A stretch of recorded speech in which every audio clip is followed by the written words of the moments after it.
You know, even as a little kid, I mean like really little, before I had a computer of my own or even a family PC to play Age of Empires 2 or Diablo 2 on, because it didn't have enough storage to fit both installed at the same time. There was a game at my friend's house I liked trying out, and sometimes I watched my friend's dad play, when it was just the two of us home.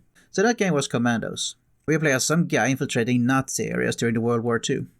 This game was so impactful at the time that it would spawn commando-likes like Desperados and that one Robin Hood game among others. However, this was before we said alike and actually made up genre names. So anything that was a Commandos-like was called a tactical real-time team stealth game. I just made that up for this video. And today, we will talk about maybe the very last TRTTSG in a long time, as the studio Me, after making 3 TRTTSGs, Shadow Tactics, Desperados 3, and this one, Shadow Gambit, shut down as it wasn't making enough money to compensate the time it took to make them. From what I heard though, the people involved left on good notes and found jobs in other studios. Hopefully, none owned by any of the great leviathans of game dev studio devourers like EA or Activision, because they'll be spat out by the end of the next fiscal year.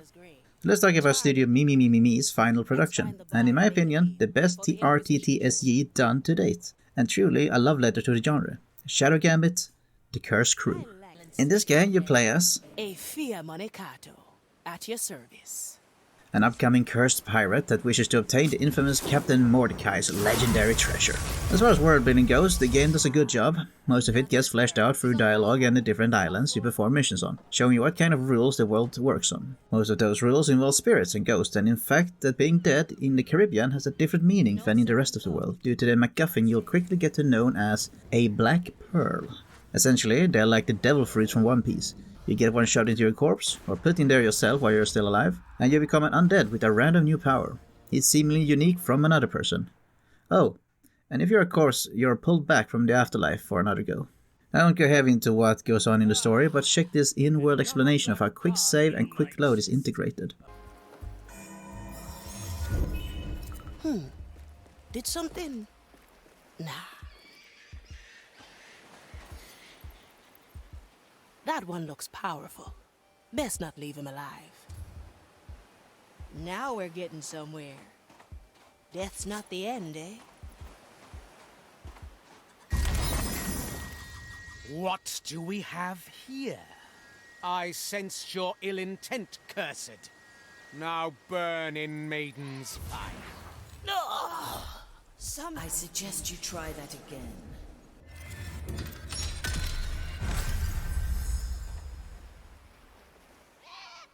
I'm whole again. I have unleashed a memory. I have given you another chance.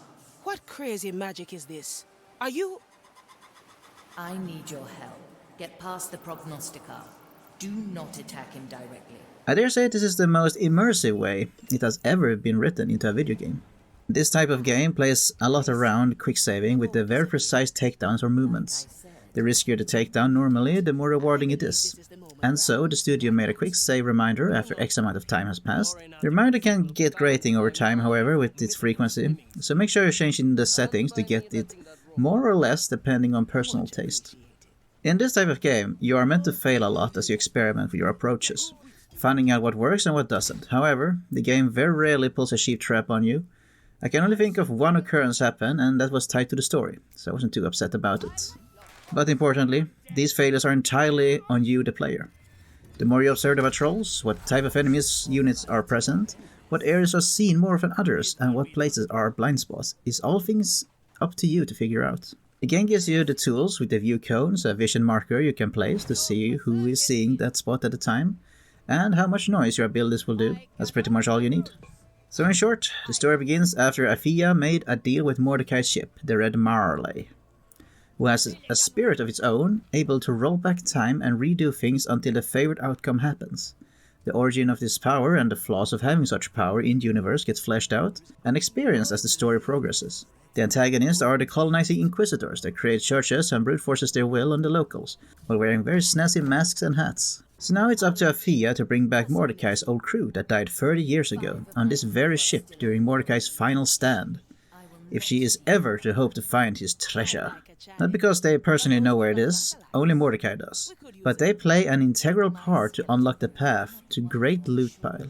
Besides, it's more fun to play with more than just one character. So for a game like this to work well, you really need a good cast. I'd say the cast is more important than any other writing brought to the game. Luckily for us, Shadow Gambit had an exceptional writing team that does well on both the world writing, the missions, and the most important one, the character writing. Everyone outstanding in their own way, and not two members of the crew feels like they're samey. This game made me smile a lot and laugh a couple of times through its dialogue and some of the less serious side stories. Scaring away my catch? It's treasure I'm fishing for. It's... I don't know actually, it's just what you said. Well, at least it sounds like something I would make up to gain some leverage on you. Right. I'll forgive you for scaring the gold fillings from my teeth if you're willing to part with... Really? The sword? Again? You never stop, do you? No, I do give up. Regularly, in fact. I just always happen to start again. I see. Well, I'll keep the sword for now. See you, Quentin. Bye, Aphia. You see, each character has a personal story you can advance one step between each mission you do. These are purely narrative, like a visual novel style, and each scene is generally fairly short, lasting about 1 to 2 minutes. Later on, you will be able to take on a personal mission for each crew member, except for Aphia, due to the plot reasons, and this is also a great example of where the creativity of me really shined. One of my favorite crew members is Toya from the Iga clan. It doesn't get covered much what the Iga clan is, only that it makes their clan members become ninjas, since Toya is, for most part, a ninja pirate. Also a chef, who speaks to a fish in private. Now, finally, after all this time, you notice me, Sensei. What? Who are you? I am an aspiring student, and are you not Toya of Iga, the renowned assassin of the East? That is my name, but I am not your sensei. But I am on a dangerous mission, and I need someone who could teach me to become a ninja. Huh. How dangerous could the mission of a strung-up fish truly be? Oh, the mission is of great importance. There'd be a target on your back if you were to know. And a student cannot put his sensei in danger. But you have that the wrong way. A sensei must never endanger his student. So you agree? You are my sensei. I doubt any of my teachings would apply to a fish. But if you can steal a flintlock pistol from Mordecai's cabin, I will take you on as a student. Yes, Sensei. Of course, Sensei. I will try right away.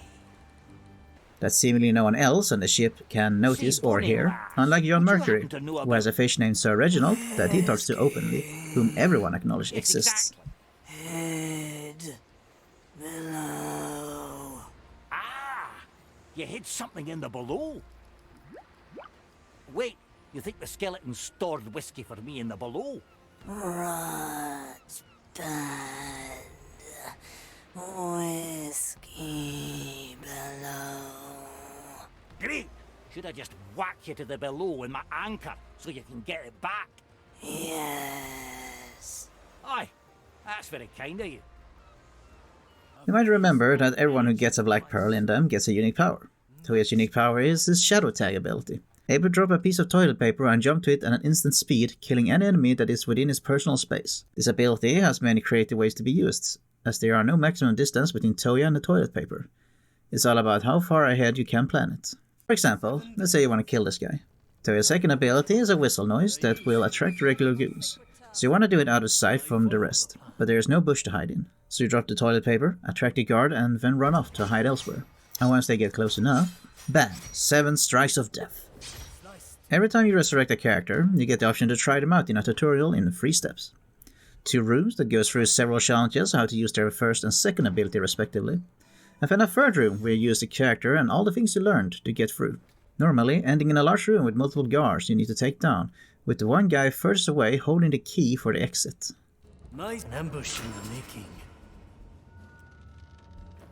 A simple method of deception. Our objective is clear. This shall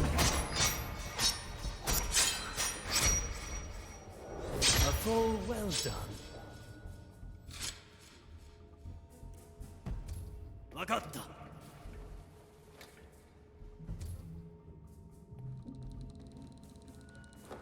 is that?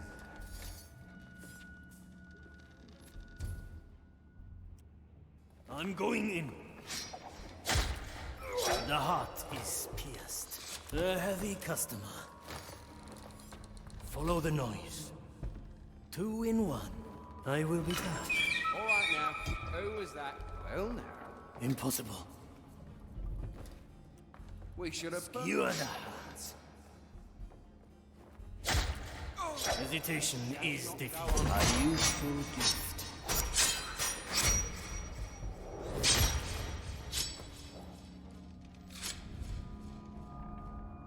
Yokai!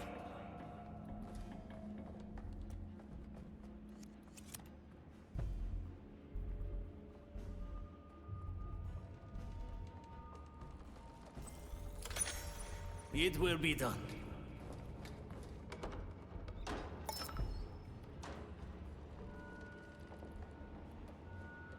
The crew members' kits are diverse but fall into a few categories representing what style a character does best.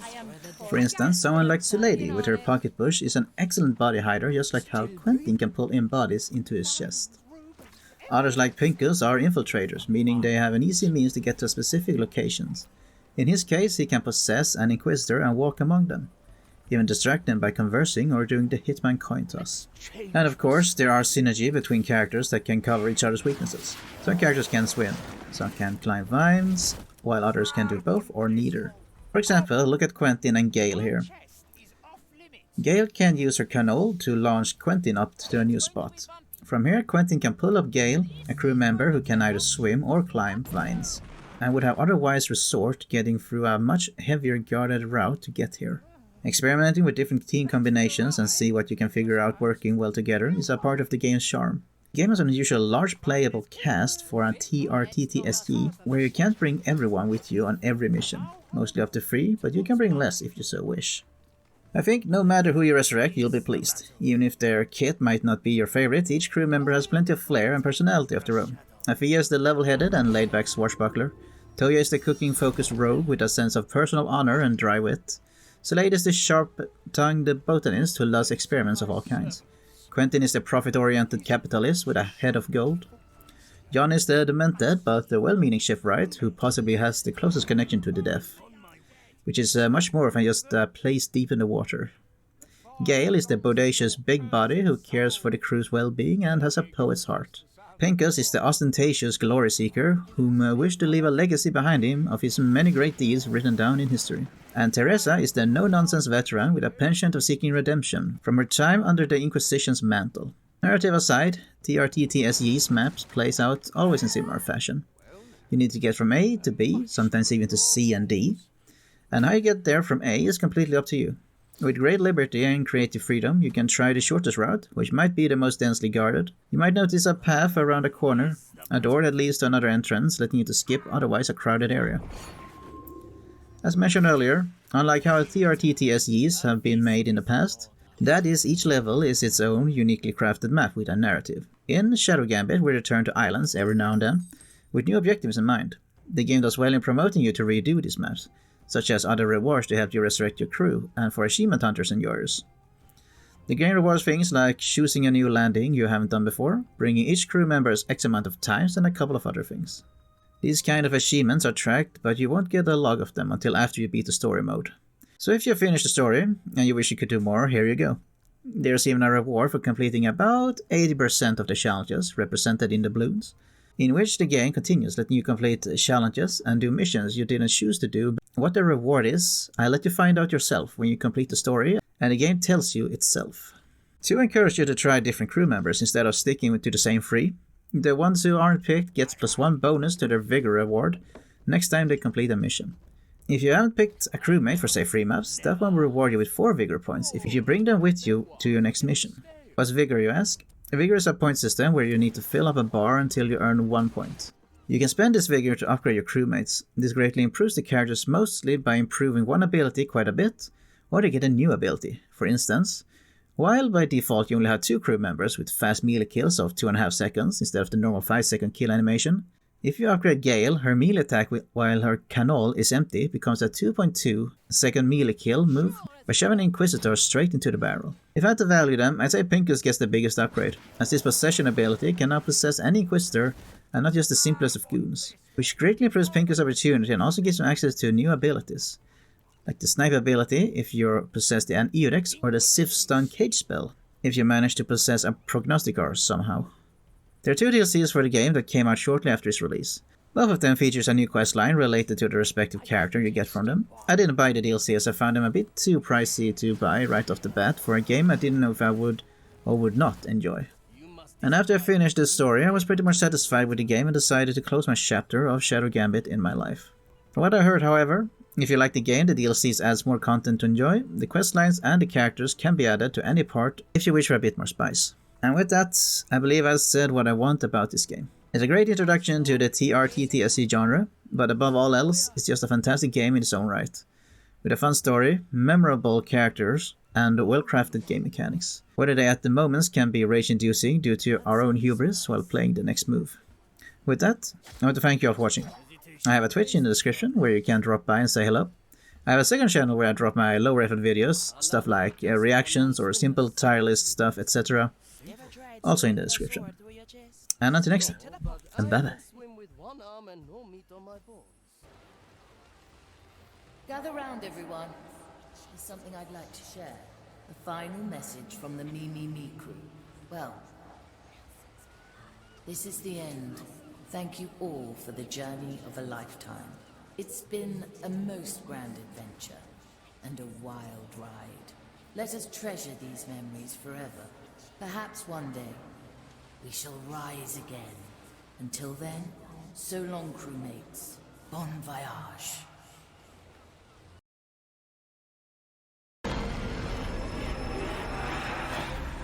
The ritual has begun.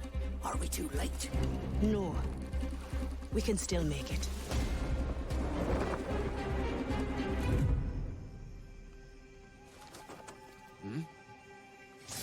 Who's there? Me. Huh?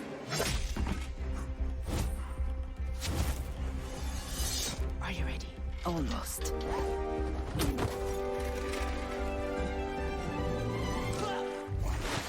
We're all in. Good. Let's figure this out. First, we take care of the stragglers. Mr. Mercury, you distract that acolyte with your fish, so Gale can snatch him from behind. When that one wanders out of sight, I'll take him down. The last one, I leave to you, Mr. Mercury. Aye, aye. Now those 3 can wield Maiden's Fire, so we have to take them down together. Then we grab what we came for and hightail it back to the ship. Let's do it. Wait! What? What about the High Priest? Oh, just give him a hug. Okay, love that plan.